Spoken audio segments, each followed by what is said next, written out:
সমস্যা কি? দাও না। না না না, তুমি এটা খেতে পারবে না, দেখো না। আমি কেন খেতে পারবো না?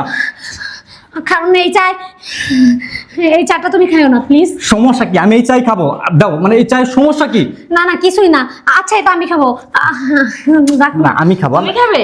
আচ্ছা ভাই, ছাড়ো ছাড়ো আচ্ছা খাও। ছাড়ো। খাও ভাবি। আচ্ছা, আমি যে খাই এখানে বসে খাবে, আরে না, এখানে দাঁড়ায় খাবে। তোমার চা জন্য খাও। চা বানাই আর আমি এটা খাই। চাটা খাও। আরে না না, তুমি কি করতেছো মিম? চাটা খাও। আরে না, এটা বিষ আছে। খালা, তুমি কার সম্বন্ধে কি বলতেছো একবার ভাইবা চিন্তা বলতেছো? আমার ভাবি, আমার ভাইয়ের বউ। আমার ভাবি মানে কি? আমার বোনের মতো। আর আমার বোন হইয়া চাইবো যে আমাকে বিষ দিয়া মারতে? হ্যাঁ, কি বলতেছো তুমি আবল তাবল এগুলা? আমি জানতাম আপনারা বিশ্বাস করবেন না, এই জন্য আমি দূরের থেকে এই যে ভিডিও করে রাখছি। আপনি বিশ্বাস না করলে দেখেন।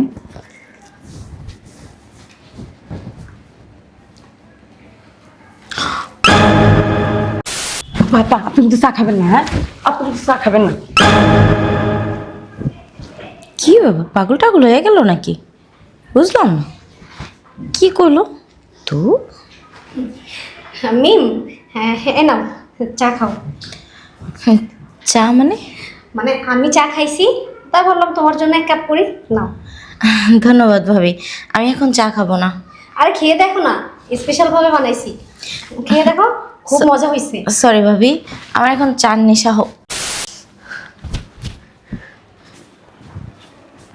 কিচেন রুমের শব্দ কিসের? শয়তানের বাচ্চা, আমার জীবনটা ঝালাপালা করে দিছে। নিজের জামাইয়ের কাছ থেকে ডিভোর্স হয় না। বড় ম্যাডাম 20 মিনিট আছে ছোট ম্যাডামের খাওয়ানোর লেগা। আল্লাহ, এটা তো এমনি করে বিশ্বাস করবো না, এটা ভিডিও করে রাখলে বিশ্বাস করবো। কারণ এরা বড় লোক, এরা সহজে সব কিছু বিশ্বাস করে না। আমার সংসারে বসে বসে আমার অন্ন ধ্বংস করতেছে। আজকে তোর চায়ের মধ্যে বিষ দিয়ে একবার সোজা উপরে পাঠাই দেবো।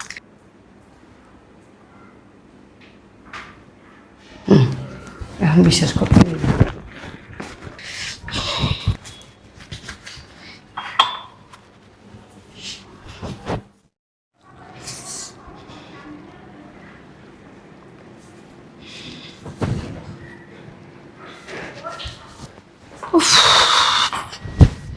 কি ব্যাপার, ফেসবুকটা অন হয় না কেন?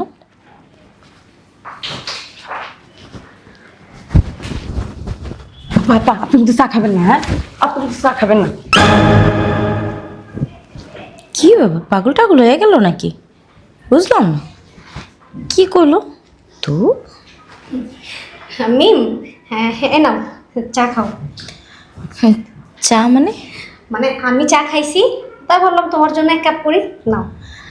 ধন্যবাদ ভাবি, আমি এখন চা খাবো না। আরে খেয়ে দেখো না, স্পেশাল ভাবে বানাইছি, খেয়ে দেখো, খুব মজা হয়েছে। সরি ভাবি, আমার এখন চার নেশা ওঠে নাই, আমি এখন খাবো না। তুমি এক কাজ করো, ওইটা নিয়ে আম্মুকে দিয়ে আসো। না না মিম, কি বলো, আমি এটা শুধুমাত্র তোমার জন্য বানাইছি, খাও না, খাও। কেন, কি হয়েছে? আমার জন্য বানাইছো, আম্মুকে দিয়ে আসো, নাহলে ভাইয়া আছে, ভাইয়াকে দিয়ে আসো। হ্যাঁ, আসলে মিম, আম্মাকে না চা দিছি। আর তোমার ভাইয়া এই সময় কোত্থেকে? তোমার ভাইয়া তো অফিসে। ও খাও, মজা পাবা। ভাবি, আমার তো এখন চা খাইতে ইচ্ছা করতেছে না, যেহেতু তুমি বানাই আছো তো। নাও। ভাবি, আমি তো শুধু চা খাই না, সেটা তো জানো। এক কাজ করো, আমার চার সাথে বিস্কিট এনে দাও। হ্যাঁ, আসলে কি মিম, আজকে না সকালবেলা বিস্কিটটা শেষ হয়ে গেছে, তোমার ভাইয়াকেও না সকালে দিতে পারি নাই। একটু কষ্ট করে খেয়ে নাও না বোন, খাও। ভাবি, রান্নাঘরে যাইবা, রান্নাঘরে মিক্সির ভিতরে বিস্কিট আছে, নিয়ে আসো। শালার ফকিন্নির বাচ্চা, মনটা চাইতেছে একবার মাইরেই ফেলাইতে, মজা তাড়াতাড়ি খাইতেছে না। ভাবি, কিছু বলতেছো? না না, বলতেছি। আচ্ছা, যাই নিয়ে আসো। বিস্কিট আছে, আমি তো জানি না। আচ্ছা ঠিক আছে, আমি যাবো আর আসবো। ওকে। কি বললো? এই খালা, খালা, চায়ে বিষ আছে। চায়ে বিষ আছে মানে? কি বলে খালা? এই খালা, খালা, হ্যাঁ দেখছো মিম, আমি তোমাকে বললাম যে বিস্কিট নেই, তারপর তুমি বললা। আমি তো সব জায়গায় তন্ন তন্ন করলাম, কোথাও নাই। ও হ্যাঁ, তাহলে মনে হয় আম্মু খেয়ে ফেলছে। ভাবি দেখো, চাটা না এই যে একদম ঠান্ডা হয়ে গেছে, একটু গরম করে এনে দাও। আচ্ছা ঠিক আছে। খালা, এই খালা, এদিকে আসো, এদিকে আসো, এদিকে আসো, বসো এখানে। তুমি কি বলতেছো? হ্যাঁ, চার মধ্যে বিষ মিশাইছে, আমি নিজের চোখে দেখছি। তুমি কিভাবে জানলা? আর সকালে আমি গরজার দিতে গেছিলাম না, তখন দেখি যে কিচেন রুমে শব্দ হইতেছে। তো আমি যাই দেখি যে আপনার ভাবি। আমি চুপ করে দাঁড়িয়ে রয়েছি যে হ্যাঁ কী করে। আমার দেখি হ্যাঁ একটা কোটটা নিয়ে বিষের চার মধ্যে দিয়া কইতেছে যে আপনারে খাওয়াইবো, আপনারে মাইরা ফেলবো না। খালা, তুমি কার সম্বন্ধে কি বলতেছো একবার ভাইবা চিন্তা বলতেছো? আমার ভাবি, আমার ভাইয়ের বউ। আমার ভাবি মানে কি? আমার বোনের মতো। আর আমার বোন হইয়া চাইবো যে আমাকে বিষ দিয়া মারতে? হ্যাঁ, কি বলতেছো তুমি আবল তাবল এগুলা? আমি জানতাম আপনারা বিশ্বাস করবেন না, এই জন্য আমি দূরের থেকে এই যে ভিডিও করে রাখছি। আপনি বিশ্বাস না করলে দেখেন।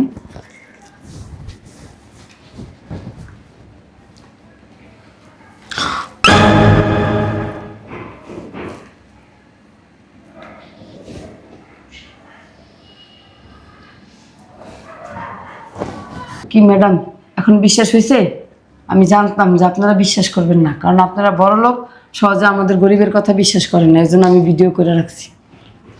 আচ্ছা শোনো, এই ভিডিওটা তুমি আমার হোয়াটসঅ্যাপে পাঠিয়ে দাও, ঠিক আছে?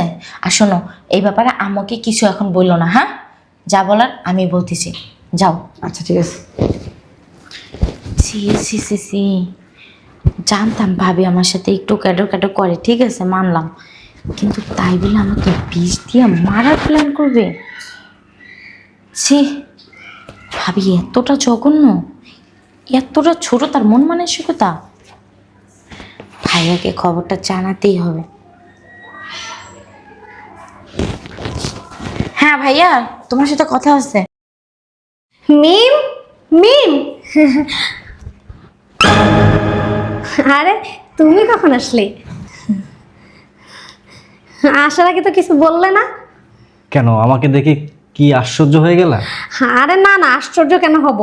আসলে তুমি তো প্রতিদিনই আসার আগে ফোন দাও যে বাসায় কিছু লাগবে কিনা। আজকে তো কিছু না বলেই চলে আসলে, তাই বললাম আর কি। আচ্ছা ঠিক আছে, তাহলে তুমি বসো, আমি তোমার জন্য এক্ষুনি চা বানিয়ে নিয়ে আসি, ঠিক আছে? দাঁড়াও, হ্যাঁ বলো।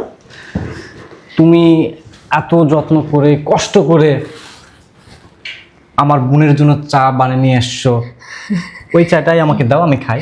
হ্যাঁ আরে না না, তুমি এটা খাবা কেন? এটা হচ্ছে মিমের চা, আমি তোমার জন্য এক্ষুনি সুন্দর করে চা বানিয়ে নিয়ে আসতেছি, থাকো জাস্ট 2টা মিনিট। দাঁড়াও, তোমাকে আর কষ্ট করতে হবে না, যে চা বানিয়ে নিয়ে এসছো ওইটাই খাবো। এদিকে আসো। আরে না না না, এটা তুমি কেন খাওয়া? ছাড়ো না, আমি তোমার জন্য একদমই এখনই বানিয়ে নিয়ে আসতেছি গরম গরম। তুমি আবার কষ্ট করে চা বানিয়ে নিয়ে আসবা, তার কোনো দরকারই নাই। আরে কি বলো, তোমার জন্য এতটুকু কষ্ট তো কোনো কষ্টই না। তুমি থাকো, আমি যাই। প্রয়োজন নাই তো, আমি এই চাই খাবো, দাও। ভাবি দাও না, সমস্যা কোথায়? আমার জন্য আনছো, আমি খাওয়া মানে ভাইয়া খাওয়াতে একই কথা। আর চাটা তো আমার খাইতে ইচ্ছে করছিল না, তোমাকে তো বলছিলাম তাই না, যেহেতু ভাইয়া এসে বলছে ভাইয়াকে দিয়ে দাও। আরে না না মিম, এটা শুধুমাত্র তোমার জন্য স্পেশালি আমি খাইছি আর তোমার জন্য বানাইছিলাম। এমন কি স্পেশালি আছে যে আমার জন্য বানাইছো, আমারই খেতে হবে, ভাইয়া খেতে পারবে না? না ভাইয়া খেতে পারবে না সেটা তো বলি নাই, এটা ঠান্ডা চা গরম করছি, এটা স্বাদ একটু কেমন হয়েছে না, তাই বললাম। সেই চাটা আমি কিভাবে খাবো ভাবি? আরে না, তুমি তো বললে গরম করতে, তাই আর কি। চাটা দাও, আসি, আমাকে দাও, দাও। থাক, চাটা এটা দাও। খাই, আমি এখন সবার জন্য চা করে নিয়েছি। চাটা ছাড়ো, এটাই খাওয়া? হ্যাঁ এটাই খাবো। না থাক। চাটা ছাড়ো ভাবি, চাটা ছাড়ো। আরে মিম তুমি চাটা ছাড়ো। আশ্চর্য, তুমি এমন করতেছো কেন? নাও। আরে না না, তুমি এই চা খাও না। সমস্যা কি, দাও না না। না না, তুমি এটা খেতে পারবে না, রাখো না। আমি কেন খেতে পারবো না? কারণ এই চাটা তুমি খাও না প্লিজ। সমস্যা কি, আমি এই চাই খাবো, দাও। মানে এই চায়ের সমস্যা কি? না না কিছুই না, আচ্ছা এটা আমি খাবো, রাখো না না। আমি খাবো। তুমি খাবে? আচ্ছা ভাই ছাড়ো, ছাড়ো, আচ্ছা খাও। ছাড়ো। খাও ভাবি। আচ্ছা আমি যে খাই এখানে বসে খাবে, আনে না এখানে দাঁড়ায় খাবে। তোমার চা জন্য খাও। চা বানাই আর আমি এটা খাই। চাটা খাও। আরে না না, তুমি কি করতেছো মিম? চাটা খাও। আরে না, এটা বিষ আছে। বিষ আছে? হ্যাঁ, বিষ আলার চা তুমি আমাকে দিছো? হ্যাঁ, তোমাকে না নিজের বোনের মতো জানতাম, তুমি এটা কি করলা? তুমি আমাকে বিষ দিয়ে মারতে চাইছো, কিন্তু কেন? আমার অপরাধ, আমার অন্যায়? হ্যাঁ তোমার অন্যায়, কি অন্যায়? কারণ তুমি আমার সংসারে বসে বসে আমার স্বামীর অন্ন ধ্বংস করতেছো, যেটা আমি নিতে পারতেছি না। একটা কথা ভুলে যায় না ভাবি, এটা তোমার শ্বশুর বাড়ি আর আমার বাপের বাড়ি, সো তোমার চেয়ে আমার অধিকার বেশি। তোমার অধিকার ছিল যতদিন তোমার বিয়ে হয়েছিল না, তোমার বিয়ে হয়ে গেছে, তুমি তোমার স্বামী থেকে কেন ডিভোর্স নিয়ে এখানে পড়ে আসো আমার ঘরের উপর? সারাদিন এইটা ওইটা ওইটা কেন? আমি কি তোমার বান্দিগিরি করার জন্য এখানে আসছি? শোনো ভাবি, আমার ডিভোর্স হয়েছে বা হয় নাই সেটা নিয়ে তোমার মাথা ব্যথা না করলেও চলবে, কারণ এটা এখন তো আমাদের ফ্যামিলির ব্যাপার, আর আমাদের ফ্যামিলির ব্যাপার নিয়ে তুমি কখনো মাথা না ঘামাইলেও চলবে। তুমি এই বাড়ির বউ, তোমার কর্তব্য তুমি পালন করবা। তোমার ভাত কাপড় পাও, তোমার শাড়ি পাও, তোমার যখন যেটা চাও তখন সেটা পাও। আমি এই বাড়ির কে সেটা কি তুমি আমাকে বোঝাবা? কথা বলবো না। আশ্চর্য, কথা বলবো না। তোমার বোন তোমার সামনে আমার গায়ে হাত তুলতেছে, তুমি দাঁড়ায় দাঁড়িয়ে দেখতেছো? কি করবে ভাইয়া? কি করবে? মারবে আমাকে? হ্যাঁ, ভাইয়া আমাকে মারবে? ভাইয়াকে আমি ফোন দিয়ে আনাইছি তোমার এইগুলা না দেখানোর জন্য। ভাইয়া এখন কখনোই বাসায় আসতো না, বাজে কেবল 2:30। ভাইয়ার এখন লাঞ্চ টাইম, আর সেই লাঞ্চ না কইরা আমাকে বাঁচানোর জন্য ছুইটা আসছে। কেন জানো? কারণ তোমার চেয়ে আমাকে বেশি ভালোবাসে, আর আমি যদি বলি না, আমার এক কথায় তোমাকে ঘাড় ধাক্কা দিয়ে এই বাসা থেকে বের করে দিবে, কারণ তোমার চেয়ে আমার অধিকার বেশি। তোমার মতো 1000টা বউ গেলে বউ পাবে। আমাদের ভাই বোনের ভিতরে ফাটল ধরানোর চেষ্টা করো না। দেখি বোন, তুই চাপ, শয়তানের বাচ্চা দিকায়। সমস্যা কি তোর? এই যে আমি বিয়ের পর তোকে বলছিলাম আমার বোন আমার কাছে সব কিছু, আমি আমার বোনকে ভালোবাসি, আর সেই বোনটাকে তুই আজকে দুনিয়া থেকে বিদায় করে দেওয়ার সমস্ত আয়োজন করে ফেলেছিলি। ভাগ্য ভালো আমাদের বাসার কাজের লোকটা দেখতে পাইছে, না হলো আমি তো আমার বোনটাকে। প্রথমে তো আমি বিশ্বাস করছিলাম না ভাইয়া, শুধু তাই না, এখানে আয়শা আমাকে বলছে বইলা ও যায় না, এইখানে পলায়ে রয়েছে। তারপরে ভাবিকে আমি বিস্কিট আনতে পাঠাইছি, সেই উসিলায় আমি আবার ওকে জিজ্ঞাসা করছো না, আমাকে মুখে বলতে না পাইরা ও আমাকে চিঠি দিয়ে লেখা বুঝাইছে। তারপর আমি বিশ্বাস করি নাই, ওর গায়ে পর্যন্ত আমি হাত তুলছি যে উনি আমার ভাবি, আমার বোনের মতো, আর বোন হইয়া কি বোনকে বিষ দিবে? আমি কখনো বিশ্বাস করি না, বরং আরো উল্টা ওকে মারছি। যখন আমাকে তো বলছিলাম দিছে কিনা দেখি।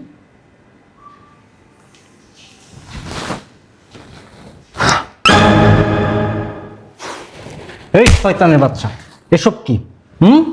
এসব কি? লজ্জা করলো না তোর?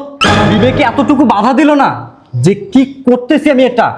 আমার হাজবেন্ড আমাকে বারবার বলেছিল তার বোনটাকে আমি একটু দেখে শুনে রাখি, কিন্তু সেটা না করে তুই তাকে দুনিয়া থেকে বিদায় করে দেওয়ার সমস্ত আয়োজন করে ফেলেছিস। এই লজ্জা করলো না তোর?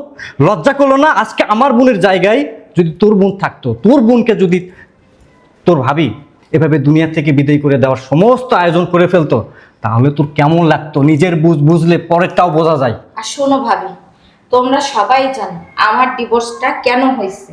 একটা মেয়ে কখনোই চায় না যে ইচ্ছাকৃতভাবে তার ডিভোর্স হোক, আর কোন কারণে হয়েছে, কি কারণে হয়েছে। গরিব হইতো সমস্যা হইতো না, রিক্সা চালক হইতো সমস্যা হইতো না, কিন্তু একটা নেশাখোর গাঞ্জটি হিরোইনের সাথে না কখনো সংসার হয় না। প্রতিনিয়ত আমাকে অত্যাচার করতে, কিন্তু খুব ভালো করে জানতাম। তারপর আমি এখানে আইসা পড়ে রয়েছি, পর আমি আম্মুর সাথে অনেক কথা শেয়ার করছি, আর এটাও শেয়ার করছিলাম যে আমাকে আবার বিয়া দিবে মা, সেই প্ল্যান নিয়ে তারা চলাফেরা করতেছে। কিন্তু আমি বিয়া বসবো না, আমি বলছি যে আমি জব করব, নিজের পায়ে নিজে দাঁড়াবো, প্রতিষ্ঠিত হব, তারপরে আবার বিয়ার চিন্তা ভাবনা করব। আর আমার যত সম্পত্তি আছে না, আমি মাকে বলছিলাম যে সেখান থেকে অর্ধেক সম্পত্তি তোমার নামে লিখে দিতে। কেন? তোমাকে আমি নিজের বোনের মতো জানছিলাম। এই বাড়িতে আসার পর থেকে কিন্তু তুমি আমার সাথে হিংসামি কম করো নাই, কিন্তু আমি এগুলো দেখাও দেখি নাই। কেন? আমার একটা দোষ আছে, খুঁত আছে, যে আমি এখন একজন ডিভোর্সি নারী। এই কারণে আমি চুপ রয়েছি, কখনো কোনো কথা কাউকে বলতে দিই নাই, এবং আমি নিজেও বলি নাই। আর তুমি শেষ পর্যন্ত আমাকে বিষ দিয়ে মারলা। তুমি আমাকে বলতে পারতা যে মিম, তুমি আমার সংসারে একটা উগ্র কাঠা, তুমি আমার সংসার থেকে চলে যাও। আমি চলে যাইতাম, চলে